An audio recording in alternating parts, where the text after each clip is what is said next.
السلام عليكم ورحمة الله وبركاته. إن الحمد لله نحمده ونستعينه ونستغفره ونعوذ بالله من شرور أنفسنا ومن سيئات أعمالنا. من يهده الله فلا مضل له ومن يضلل فلا هادي له. أشهد أن لا إله إلا الله وحده لا شريك له وأشهد أن محمدا عبده ورسوله وبعد. أيها الإخوة, orang-orang kafir beranggapan, dan anggapan ini ditiru oleh sebagian kaum muslimin, bahwa manusia ini semakin lama semakin baik. Dulu manusia itu barbar, dulu manusia itu biadab, dulu manusia itu saling memakan satu sama lain, dulu manusia itu jahat, saling berperang. Kemudian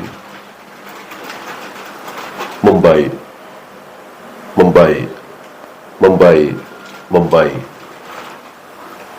dan semakin kesini manusia semakin baik. Betul? Betul? Salah besar. Salah besar. Besar sekali salahnya. Ya, sangat salah, sesalah-salahnya. Ya. Manusia pertama siapa? Adam. Antum kira Adam manusia jahat, manusia barbar, manusia buruk? Ya. Adam punya anak, kembar, punya anak. Semua anaknya bertauhid. Semua cucunya bertauhid. Seluruh cicitnya bertauhid. Gak ada satupun yang berbuat syirik. Ini terjadi setahun, 2 tahun, 10 tahun, 100 tahun, 200 tahun, sampai 1000 tahun, 10 abad. Gak ada satupun manusia yang berbuat syirik. Kebaikan terbaik di jagat raya alam semesta ini apa? Tauhid, kan? Tauhid. Keburukan terburuk di jagat raya itu apa? Syirik. Itu belum ada di 10 abad pertama manusia. Di 1000 pertama manusia belum ada yang berbuat syirik. Hari itu belum ada satupun orang Kristen, orang Buddha, orang Hindu, Konghucu, Yahudi, Nasrani, Majusi, nggak ada. Seluruh manusia Muslim, bertauhid, meyakini bahwa Allah lah satu-satunya yang berhak disembah, meyakini bahwa Allah bersemayam di atas arsy, meyakini bahwa Allah menciptakan Adam dengan kedua tangannya, meyakini bahwa Allah setiap sepertiga malam turun ke langit dunia, dan seterusnya dan seterusnya. Manusia baik. Besar orang yang beranggapan bahwa manusia itu semakin baik, semakin baik. Justru keadaan manusia terbaik itu di zaman Nabi Adam, dengan anaknya, cucunya, cicitnya, anaknya cicit, cucunya cicit, cicitnya cicit, terus sampai kira-kira 1000 tahun, 10 abad. Pak, sudah berapa generasi itu?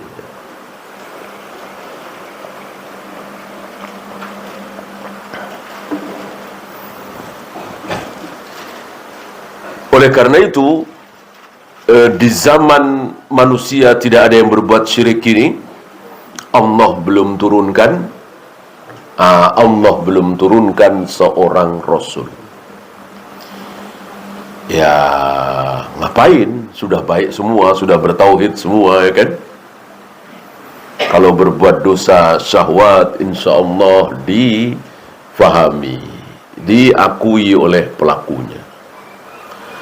Setelah muncul dosa syirik pertama, diawali dari pembuatan patung. Patung siapa? Patungnya orang-orang soleh bernama Yagus, Ya'uq, Suwa, Wat, Nasr, dan ini dikisahkan dalam surat Nuh, ya. Barulah Allah utus Rasul pertama di muka bumi. Siapa? Nuh alaihi salatu wassalam. Okay. Dan banyak kisah-kisah menakjubkan di zaman dulu yang sulit kita jumpai hari ini. Bahkan tanpa sadar secara fitrah keluar dari mulut kita. Apa? Ketika kita mendengar, melihat, mendapati orang baik, orang yang dermawan, yang rajin sedekah, yang gemar nolong orang dan seterusnya, sering keluar dari mulut kita kalimat yang sesuai dengan fitrah yang tidak kita sadari, dan itu benar. Apa? Zaman gini masih ada ya orang sebaik itu ya. Zaman sekarang masih ada ya. Berarti ini secara fitrah kita mengakui orang-orang baik itu adanya di zaman dulu. Maka orang-orang kafir ini betul-betul berteori dan teorinya salah. Kan mereka berhayal manusia semakin baik, ya kan? Khayalan mereka diwujudkan di film-film. Nanti tahun 2500 misalnya, atau tahun 3000, nggak ada perang, saling menyayangi, ya, saling membantu, bahkan kata-kata kasar aja nggak ada. Hayal. Justru di akhir zaman itulah manusia-manusia yang seperti binatang, seperti keledai, yang disabdakan oleh Nabi sebagai syirarun nas, seburuk-buruk manusia itu ada di akhir zaman. Kenapa? Karena manusia itu semakin lama semakin buruk, semakin lama semakin buruk, semakin lama semakin buruk, bukan semakin baik. Ya. Antum masih ingat barangkali di zaman Nabi siapa? Ketika ada orang beli tanah. Ketika ada orang beli tanah, sebidang tanah. Nah, sudah dibayar. Yang beli mengolah tanah tersebut. Tiba-tiba didapati di dalam tanah itu ada sebungkah emas. Entah berapa kilo. Ya. Yang beli tanah ini, dia nggak mau dosa. Dia bawa emas itu ke orang yang punya tanah sebelumnya. Saya beli tanah, bukan emas. Ini bukan hak saya. Yang jual sama, takut dosa. Enggak, saya jual tanah, otomatis seluruh isi-isinya saya jual. Bukan hak saya, hak Anda. Dua-duanya takut dosa. Ya. Kalau kita hari ini begitu, mungkin nggak ada yang tahu ya, udah diem aja udah. Ya, ini menunjukkan bahwa orang baik itu adanya di zaman dulu. Zaman Nabi siapa? Masih ingat ini? Sulaiman, ya kan? Ini terjadi di zaman Nabi Sulaiman alaihi salatu wassalam. Lalu dua-duanya takut dosa, dua-duanya minta hukum kepada Nabi Sulaiman. Nabi Sulaiman dengan entengnya bertanya, kamu punya anak perempuan? Punya. Kamu punya anak laki-laki? Punya. Udah nikahin. Ya. Ini emas ini buat biaya hidup mereka, ya, untuk rumah tangga mereka. Luar biasa. Sulit kita dapati, dan kisah seperti ini banyak sekali. Banyak sekali. Ya. Bahkan turunnya Lailatul Qadar itu kan diawali dari irinya Nabi kepada seorang Bani Israel yang setiap malam salat malam, nggak pernah putus. Siangnya berjihad, Malamnya menghabiskan waktu untuk ibadah qiyamul lail, siangnya untuk berjihad. Berapa lama? 1000 bulan.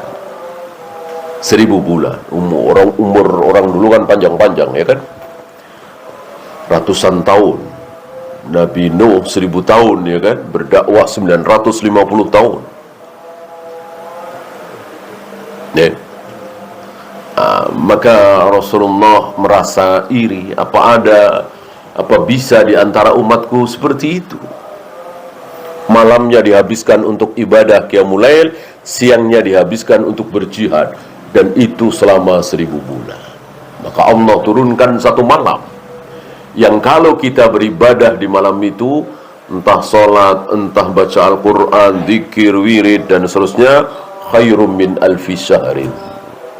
Pahalanya, keutamaannya lebih baik dari 1000 bulan. Ya. Tahulah kita bahwa manusia semakin kesini bukan semakin baik, justru semakin buruk. Nah, kita persempit pembahasan khusus kaum muslimin. Khusus kaum muslimin.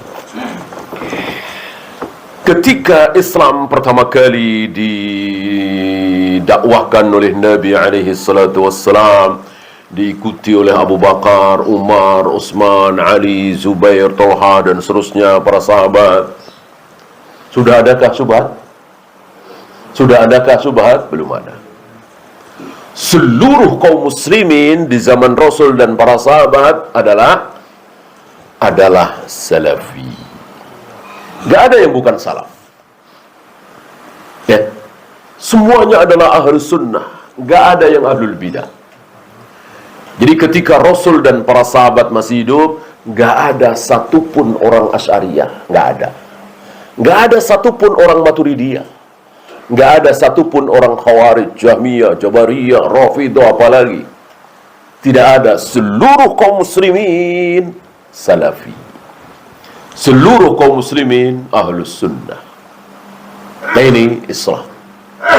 Islam terbaik adalah Islam di awal, bukan sekarang, bukan 100 tahun lagi, 300 tahun lagi, tidak.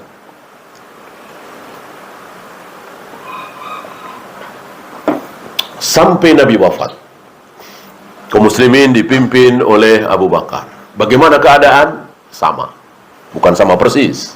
Artinya zaman Nabi tentu lebih baik dari zaman Abu Bakar. Karena ketika Nabi wafat, putus? Wahyu putus. Enggak ada wahyu lagi. Inqata'al wahyu. Ada seorang wanita tua menangis, masih ingat ya kan? Beberapa hari setelah Nabi wafat. Wanita tua ini sering dikunjungi oleh Nabi SAW. Ada riwayat wanita tua ini dulu pernah menyusui Nabi SAW. Nah, Abu Bakar dan Umar sepeninggal Nabi beberapa hari meneruskan kebiasaan Nabi mengunjungi wanita ini. Didapati oleh Abu Bakar dan Umar, wanita ini sedang menangis. Tentu ada hubungannya dengan kematian Nabi SAW. Karena siapapun yang bersedih, siapapun yang merenung di hari-hari itu, pasti lantaran wafatnya Nabi SAW. Luar biasa kesedihan para sahabat atas wafatnya Nabi SAW. Tapi tidak ada satupun dari mereka yang meratap, melakukan ini, melakukan itu, zikir ini, zikir itu, salawat ini, salawat itu dalam rangka kematian Nabi SAW. Tidak ada. Mereka lebih faham dari kita semua. Nah, didapati wanita ini sedang menangis. Abu Bakar dan Umar menghibur dengan mengatakan, nggak usah ditangisi. Rasulullah sekarang ini setelah wafat, itu lebih baik bagi beliau, lebih nyaman bagi beliau, lebih nikmat bagi beliau daripada ketika beliau masih hidup. Jelas, ketika beliau masih hidup, ada lapar, ada haus, ada lelah, ada capek, dicaci, dimaki, dihujat. Sekarang nyaman beliau, inda rabbihim yurzaqun, sebagaimana janji Allah Rabbul Alamin. Ngapain ditangisi? Wanita ini menjawab, aku tahu Rasulullah sekarang ini lebih nyaman, lebih nikmat, lebih bahagia daripada waktu beliau masih hidup. Aku tahu. Lah, kenapa engkau menangis? Aku menangis karena inqata'al wahyu. Karena wahyu sudah putus, nggak ada wahyu lagi. Jadi kalau kaum muslimin ada permasalahan, nggak dijawab lagi dari langit. Dulu dijawab dari langit. Ketika Nabi masih hidup, ada permasalahan begini, begitu, begini. Permasalahan kaum muslimin, ada subhat begini, ada salah faham begini. Dijawab langsung oleh Allah dari langit. Lewat Jibril, lewat Rasulullah SAW. Nggak ada lagi. Coba kalau hadithul ifki itu terjadi ketika Nabi sudah wafat, ketika wahyu sudah putus, barangkali akan tercoreng Aisyah sampai hari ini. Ya kan? Ya bayangkan beliau berdua dengan seorang laki-laki bernama Sofwan di malam yang gelap gulita, cuman berdua. Ya, terjadi fitnah yang luar biasa. Datang dari mulut orang-orang munafik. Alhamdulillah, wahyu belum putus. Dijawab oleh wahyu yang menyatakan bahwa Aisyah bersih dari tuduhan. Ya jangankan manusia biasa, Rasulullah saja terpengaruh ya. Sampai Aisyah dipulangkan ke orang tuanya. Alhamdulillah, wahyu belum putus, dijawab. Ini salah satu contoh di antara puluhan bahkan ratusan contoh bagaimana kasus-kasus, peristiwa-peristiwa dijawab dengan gamblang oleh wahyu. Betapa nikmatnya zaman wahyu itu. Ya sekarang sudah putus. Menangislah wanita ini. Abu Bakar, Umar jadi ikut menangis. Taulah kita dari sini, tidak mentang-mentang orang alim, orang berilmu, pasti lebih tahu dalam segala hal. Abu Bakar dan Umar jauh lebih mulia dari wanita itu. Jauh lebih bertakwa, jauh lebih berilmu daripada wanita itu. Tapi dalam hal ini, wanita itu lebih tahu, lebih merasa daripada Abu Bakar dan Umar. Nah, disinilah kita tidak boleh sombong. Mentang-mentang profesor, doktor, mentang-mentang ulama besar, mentang dalam segala hal pasti benar. Tidak, ya. Bisa dia yang salah, justru yang baru lulus malah benar, ya. Dalam 1-2 permasalahan tentunya.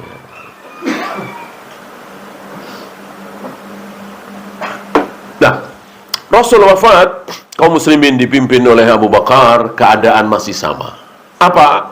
Belum ada syubhat, belum ada bid'ah, belum ada aliran sesat, belum ada fitnah. 2 tahun kira-kira Abu Bakar memimpin kaum muslimin, beliau wafat. Kaum muslimin dipimpin oleh Umar. Bagaimana keadaan? Masih sama. Masih sama. Yaitu belum ada syubhat, belum ada aliran sesat, belum ada fitnah. Berapa tahun? 10 tahun kira-kira. Sampai beliau mengimami sholat subuh terakhir, ditusuk oleh siapa? Abu Lu'lu' dari belakang. Dan 3 hari setelah itu beliau wafat. Muncullah, mulai muncul. Dan menarik di sini, sebelum beliau wafat, beliau menunjuk 6 orang. Beliau berpesan yang akan jadi khalifah adalah 1 di antara 6 orang ini. Siapa yang memilih, siapa yang menentukan? Ya musyawarah 6 orang itu. Mudah, sederhana, aman. Kenapa? 6 orang. Gitu. Coba kalau 100 orang, apalagi 1000 orang, apalagi 5000 orang, apalagi sekarang ya 100 juta lebih orang rakyat disuruh memilih pemimpin. Ya, dulu 6 orang. Dan 6 orang ini pilihan. Nggak ada pelacur, nggak ada pemabuk, nggak ada pencoleng. Tidak seperti hari ini. Pelacur dengan bukan pelacur sama. Sama-sama berhak memilih dan dipilih. Kan gitu. Yang rajin sholat dengan yang jarang sholat sama-sama berhak memilih dan berhak dipilih. Ya. Yang muslim dengan yang kafir, ini dahsyat ya. Muslim dengan kafir disamakan, sama-sama berhak memilih dan dipilih. Mosok ada aturan seperti ini kita ikut-ikutan? Innalillahi, merendahkan kaum muslimin, merendahkan Islam, merendahkan akidah. Ada perhelatan seperti itu di mana si muslim dengan si kafir disamakan sama persis, kita mau aja ikut. Ya, ini musibah besar. Nah, ketika kaum muslimin dipimpin oleh Utsman, nah baru di situ muncul subhat pertama, muncul bid'ah pertama, muncul aliran sesat pertama. Apa? Khawarij. Bukan zaman Ali. Zaman Ali ditumpasnya oleh beliau. Dari zaman Utsman sudah muncul. Itu makna ucapan Nabi yang digembor-gemborkan oleh Abu Dzar, bahwa Umar qaflul fitnah. Umar gemboknya fitnah. Jadi fitnah itu, aliran sesat itu, bid'ah itu digembok oleh Umar. Selagi Umar masih hidup, maka tidak ada dari firqah-firqah dolal itu yang punya peluang.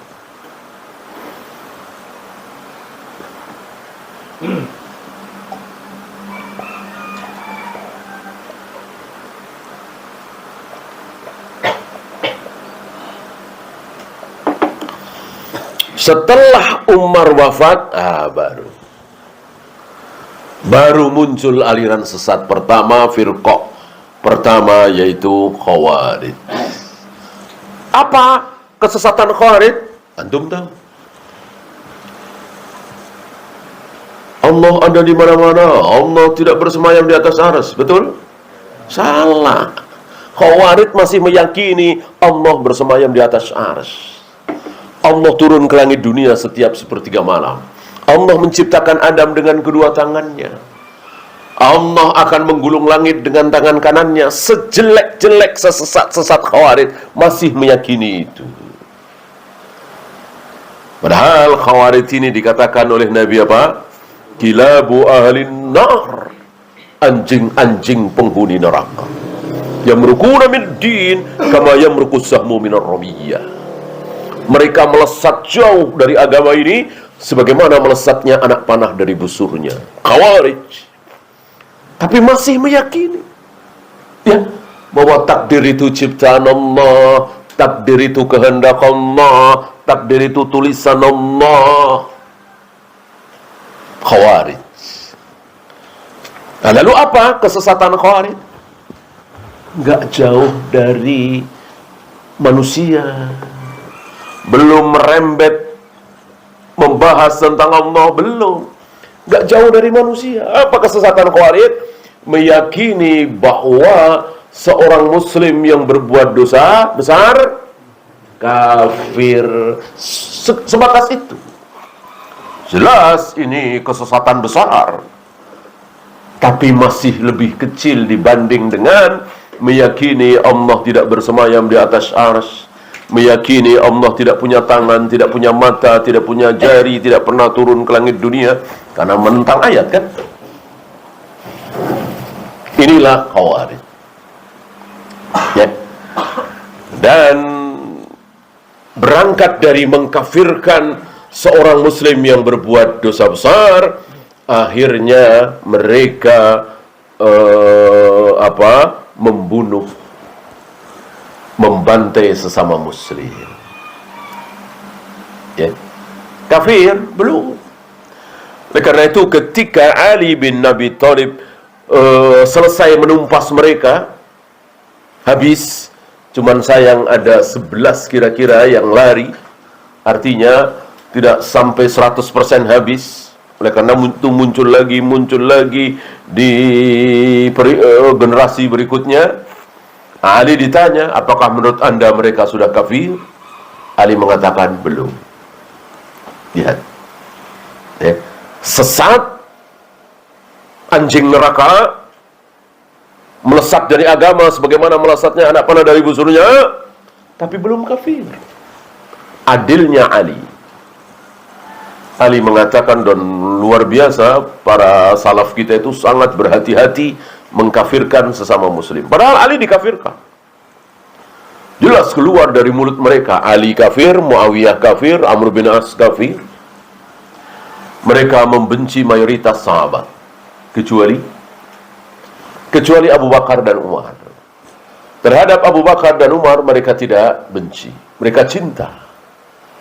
Dan mereka tidak bertemu dengan Abu Bakar dan Umar.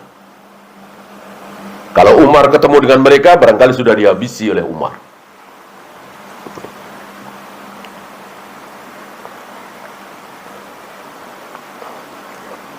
Masih ingat Sobih kan? Sobih. Umar melihat Sobih, ada tanda-tanda ini Khawarij. Dan mau dibunuh oleh Umar. Tapi dibatalkan. Karena Sobih tidak menggunduli kepalanya, tidak mencukur habis rambutnya. Karena salah satu ciri Khawarij adalah menggunduli kepalanya, mencukur habis rambutnya. Ini tidak dilakukan oleh Sobih. Maka niat Umar mau membunuh Sobih dibatalkan. Adapun kelakuannya mirip-mirip. Dia ngutak-ngatik, nanya-nanya tentang wal adiyati dhabha wal muriyati qadha, demi kuda-kuda perang yang lari terengah-engah. Yang kalau kita nggak tahu, nggak masalah. Diutak-atik oleh si Sobih ini. Kudanya itu di mana, di perang apa, dan seterusnya. Takalluf. Gitu. Sementara yang kita harus tahu, apa bedanya darah haid dengan darah istighadah? Biasanya orang-orang seperti ini cuek. Ya. Turun sujud itu dengkul dulu apa tangan dulu. Biasanya orang-orang seperti itu cuek. Padahal itu yang perlu kita tahu. Ya. Beras 3 kilo ditukar dengan beras 5 kilo, boleh apa tidak? Itu termasuk riba atau tidak? Orang-orang seperti itu biasanya hal seperti ini cuek. Dia hobinya menakwil ilmu yang berdalam-dalam. Seperti Allahu nurus samawati wal ard. Mathalu nurihi kamiskatin dan seterusnya. Allah itu cahaya langit dan bumi. Perumpamaan cahayanya seperti begini-begini. Mereka tertarik dengan ayat-ayat seperti itu. Sementara harus begini, tidak boleh begini, mereka kurang tertarik. Ya. Inilah Khawarij. Muncul Khawarij, kesesatan pertama, aliran sesat pertama di dalam Islam, belum menyangkut masalah tauhid. Kesesatannya hanya sebatas anggapan, keyakinan bahwa Muslim yang berbuat dosa besar kafir. Ya. Jadilah hari itu kaum muslimin pecah menjadi dua, Salafi dan Khawarij, Ahlu Sunnah dengan Khawarij, Al-Firqatun Najiyah dengan Khawarij. Ketika zaman Nabi, Abu Bakar, Umar, seluruh kaum muslimin Salafi, seluruh kaum muslimin Ahlu Sunnah. Nggak ada yang di luar Ahlu Sunnah. Hari itu pecah jadi dua. Setelah Khawarij muncul apa? Muncul Qadariyah. Lebih buruk dari Khawarij apa lebih baik? Lebih buruk. Kenapa? Karena Qadariyah ini sudah berani membahas tentang Allah. Khawarij nggak berani. Artinya seluruh ayat, seluruh hadis tentang Allah diterima oleh Khawarij, sami'na wa ata'na. Ya.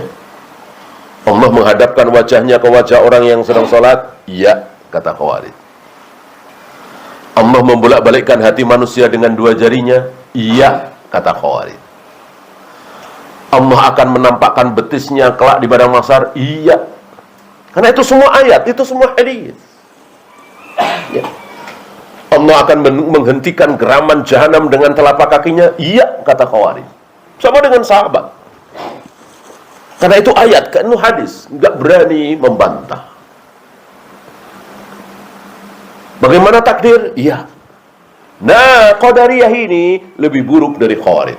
Kenapa? Karena sudah berani membahas tentang kehendak Allah. Apa? Takdir itu kehendak manusia, bukan kehendak Allah. Lihat. Takdir itu ciptaan manusia sendiri, bukan ciptaan Allah. Ya. Jadi iblis tidak mau sujud kepada Adam. Itu memang kehendak iblis seperti itu, bukan kehendak Allah. Maunya Allah, iblis sujud kepada Adam. Gitu. Fir'aun tidak mau beriman kepada Nabi Musa. Itu memang maunya Fir'aun sendiri, bukan maunya Allah. Bukan maunya Allah. Gitu. Maunya Allah, Fir'aun beriman kepada Nabi Musa. Abu Jahal, Abu Lahab tidak mau beriman kepada Rasulullah SAW. Emang maunya Abu Jahal, Abu Lahab, bukan maunya Allah. Maunya Allah, Abu Jahal, Abu Lahab beriman kepada Nabi SAW. Berarti kehendak Allah kalah oleh kehendak Abu Jahal, Abu Lahab. Kehendak Allah kalah oleh kehendak Fir'aun. Kehendak Allah kalah oleh kehendak iblis. Kalau begitu Allah bukan maha berkehendak. Kan begitu. Ya. Jadi walaupun Allah ingin sekali Abu Jahal, Abu Lahab beriman, Fir'aun beriman, tetap nggak bisa. Kalah oleh kehendak Fir'aun sendiri, Abu Jahal, Abu Lahab sendiri. Lemah. Kalau begitu Allah. Nah, ini berbeda dengan Ahlus Sunnah. Ahlus Sunnah meyakini bahwa jika Allah menghendaki Abu Jahal, Abu Lahab, Fir'aun beriman, beriman apa tidak? Beriman. Jadi Abu Jahal, Abu Lahab, Fir'aun tidak beriman, itu memang kehendak Allah. Kehendak apa istilahnya? Kauniyah. Kehendak Allah yang pasti terjadi. Ya. Adapun Allah menyuruh Abu Jahal, Abu Lahab, menyuruh Fir'aun supaya beriman lewat mulut Nabi Musa, lewat mulut Nabi Muhammad SAW, itu kehendak bukan kauniyah, tapi syar'iyah. Seperti Allah menghendaki kita semua sholat, Allah menghendaki semua kita puasa Ramadan, Allah menghendaki kita tidak berzina, tidak minum khamar, tidak berjudi. Itu kehendak syar'iyah. Adapun kehendak kauniyah pasti terjadi. Kehendak syar'iyah belum tentu terjadi, tapi pasti baik. Inilah Ahlus Sunnah. Kan dua-duanya dengan dalil.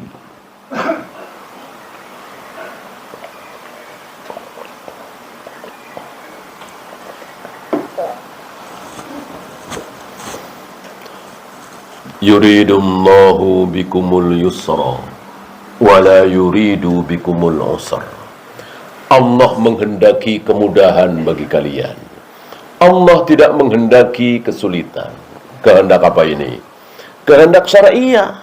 Pasti baik, tapi belum tentu terjadi. Allah menghendaki kemudahan, malah kita milih yang sulit. Udah tahu hujan deras, ya, pakai ke masjid, ya. Mana nggak ada payung, pakai daun pisang atau pakai plastik. Udah, Nabi disuruh mengganti hayya 'alas shalah, mari kita sholat, diganti dengan sallu fi buyutikum, sallu fi ri'alikum. Sholatlah di rumah kalian masing-masing. Ya, Allah menghendaki kemudahan, malah kita menghendaki kesulitan. Artinya kan belum tentu terjadi. Kehendak Allah yang belum tentu terjadi, itulah kehendak syariah dan pasti baik. Satu lagi, kehendak Allah yang pasti terjadi belum tentu baik. Bisa baik, bisa tidak. Inilah Ahlus Sunnah. Ya. Nah, Qadariyah tidak faham pasti kehendak Allah atau pasti kehendak si pelakunya. Mereka nggak kenal kehendak syariah, kehendak kauniyah. Oleh karena itu, orang-orang Qadariyah ini memahami takdir tidak seperti pemahaman para sahabat. Kalau para sahabat memahami takdir, ada berapa? Ada 4 rukun. Bahwa takdir adalah tulisan Allah. Takdir adalah kehendak Allah. Takdir adalah ilmunya Allah. Takdir adalah ciptaan Allah. Mereka tidak. Mereka tidak dengan lantang mengatakan takdir tidak ada. Enggak. Tetap mereka mengatakan takdir ada. Tapi yang dimaksud takdir oleh mereka adalah beda dengan yang dimaksud takdir oleh Rasul dan para sahabat. Jadi takdir itu sekedar ilmunya Allah. Ciptaan Allah enggak. Dengan akalnya mereka menolak, mosok kita berzina, Allah yang ciptakan. Mosok kita minum khamar, kita berjudi, kita membunuh, itu ciptaan Allah. Gitu. Tujuannya ingin membersihkan Allah, tapi dengan cara yang salah. Ya. Kenapa? Tidak pakai dalil. Dalil jelas. Wallahu khalaqakum wa ma ta'malun. Allah lah yang telah menciptakan kalian dan menciptakan pula perbuatan kalian. Jadi seluruh perbuatan manusia adalah ciptaan Allah. Bukhari membawakan bab khusus kan, khalqu af'alil ibad. Bahwa perbuatan hamba apapun itu, mau sholat, mau puasa, mau zakat, mau berzina, mau minum khamr, mau korupsi, itu semua ciptaan Allah. Khalqu af'alil ibad. Perbuatan hamba adalah ciptaan Allah. Ini nggak terima nih. Qadariyah ini nggak terima. Ya. Tapi sebatas itu. Ya. Qadariyah, Allah bersemayam di arsy apa enggak? Jawabnya apa? Iya.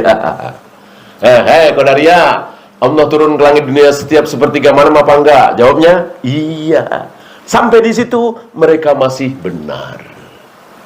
Ya. Tapi lebih buruk dari Khawarij. Karena Khawarij sama sekali tidak menentang sifat Allah sampai kepada takdir. Bahwa takdir ciptaan Allah, bahwa takdir kehendak Allah, bahwa takdir ilmunya Allah, tulisan Allah diterima oleh Khawarij, ditentang oleh Qadariyah. Ya. Maka Qadariyah sekali lagi lebih buruk dari Khawarij. Tapi Qadariyah yang buruk ini, yang lebih buruk dari Khawarij ini, masih meyakini Allah bersemayam di arsy, Allah menciptakan Adam dengan kedua tangannya, Allah membolak-balikkan hati manusia dengan 2 jarinya, dan seterusnya dan seterusnya. Nah, datang yang lebih buruk dari Qadariyah. Apa? Iya, yang menolak gak. Mana ada Allah bersemayam di atas arsy? Mana ada Allah naik turun ke langit dunia? Mana ada Allah menciptakan Adam dengan kedua tangannya? Mana ada Allah punya jari dan seterusnya? Jahmiyah.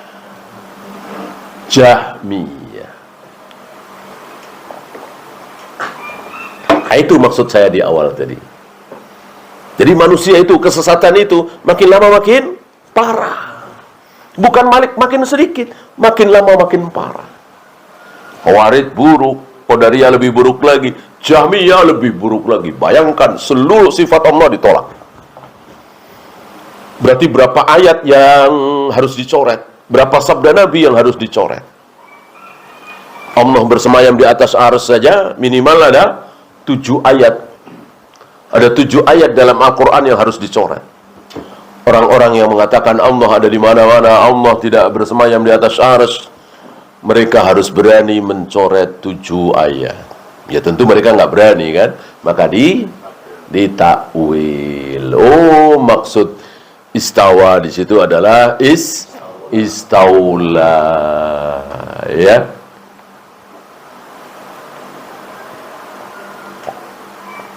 Ditambah huruf lam. Istawa dalamnya istaula. Kalau istawa kan bersemayam, istaula menguasai. Jadi Allah itu menguasai arsy, kata mereka. Mereka lupa bahwa secara kaidah bahasa Arab istaula itu betul menguasai, tapi menguasai setelah mengalahkan. Gitu. Misalnya apa dulu ya? Kan Arok mengalahkan Tunggul Ametung. Nah, setelah Tunggul Ametung kalah, Ken Arok menguasai kerajaan Singosari itu misalnya. Itu kalau kaidah bahasa Arab, istilah bahasa Arab, Ken Arok istaula, menguasai Singosari setelah mengalahkan raja sebelumnya. Kalau Allah itu menguasai ars kok pakai istaula, berarti Allah itu dulu mengalahkan Tuhan sebelum Allah. Apa enggak kufur itu? Apa enggak kufur itu? Jelas ini kufur. Pemahaman istaula, menguasai setelah mengalahkan. Para aimah, ini diwakili oleh Ibnu Qayyim, menyamakan kelakuan Jahmiyah ini, menambah lam, mirip-mirip orang Yahudi, menambah nun. Nun. Orang Yahudi disuruh oleh nabinya mengucapkan hittah.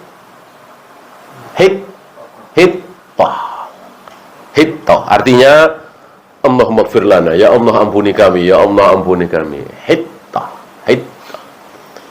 Ditambah nun, dasar Yahudi. Kurang kerjaan, ya kan? Ngeledek. Orang disuruh sujud itu kan wajah mencium tanah, pantat diangkat, ya, sujud begitu ya.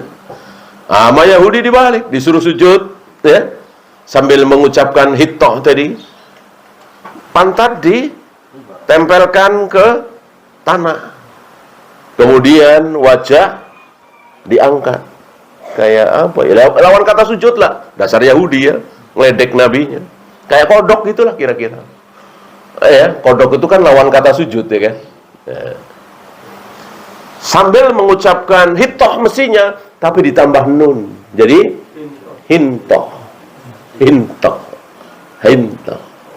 Nama makanan gandum, ya Yahudi begitu, ngeledek ya. Kan banyak kaum muslimin, anak-anak muda yang ahli maksiat itu suka ngeledek ya.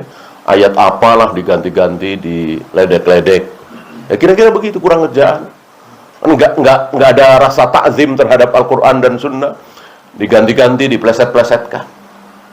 Itu dia kelakuan Jahmiyah, menambah lam, mirip-mirip kelakuan Yahudi, menambah nun. Yang mestinya hittah ditambah menjadi hintah, yang mestinya istawa ditambah lam jadi istaula. Inilah kelakuan Jahmiyah mengikuti Yahudi.